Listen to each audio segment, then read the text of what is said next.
Good news good news good news voter লিস্টে নাম ওঠা শুরু হয়ে গেছে। যাদের ভোটার লিস্ট থেকে নামটি ডিলিট হয়ে গেছিল এবং অনলাইনে ট্রাইব্যুনালে যারা আবেদন করেছিলেন তাদের নাম ওঠা শুরু হয়ে গেছে। ভিডিওটি শুরু থেকে শেষ অবধি দেখেন, আর ভিডিওটি যদি ভালো লাগে লাইক শেয়ার কমেন্ট করতে আপনারা ভুলবেন না। আমি কয়েকটি স্টেপের মাধ্যমে আপনাদের হাতে থাকা সেলফোনটি যে আছে সেই সেলফোনটির সাহায্যে আপনারা নিজেরাই নিজের ভোটার লিস্টে নামটা উঠেছে কি উঠেনি, না আপনার আবেদনটি বাতিল করেছে না গ্রহণ করেছে, সব কিছু চেক করে নিতে পারবেন। এই ভিডিওর মধ্যে আমি আপনাদেরকে কয়েকটি স্টেপ বাই স্টেপের মাধ্যমে দেখাবো।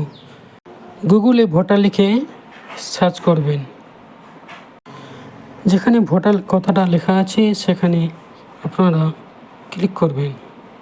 ক্লিক করার পরে আপনাদের কাছে এভাবে ইন্টারফেস আসবে। উপরে যে আপনারা লগ ইন বাটনটি দেখতে পাচ্ছেন, লগ ইন অপশানে আপনার মোবাইল নাম্বারটি বসিয়ে দেন। বসিয়ে দেওয়ার পর আপনারা দেখতে পাচ্ছেন যে নিচে ক্যাপচার দেওয়ার অপশান আছে। সেই ক্যাপচার অপশানটি ভালোভাবে যেখানে যেরকম লেখা আছে ওইভাবে বসিয়ে দিয়ে গেট ওটিপিতে ক্লিক করেন।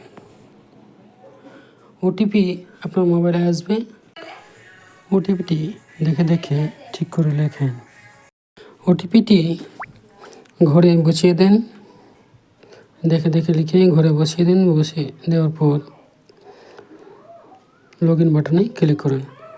ক্লিক করার পর আপনার এইভাবে ইন্টারফেস আসবে। বাঁদিকে দেখবেন যে একটা ট্রাইব্যুনাল স্ট্যাটাস চেক করার অপশান আছে। সেখানে আপনি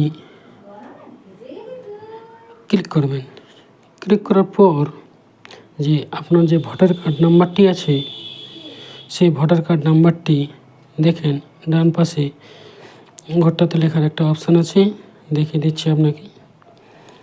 এখানে আপনারা আপনার ভোটার কার্ড নাম্বারটি লিখবেন। লিখে নেওয়ার পর যে সার্চ বাটনটি দেখতে পাচ্ছেন সেখানে আপনারা সার্চ করবেন। সার্চ করলেই আপনারা দেখতে পাবেন যে আপনার আবেদনটি কী অবস্থায় আছে।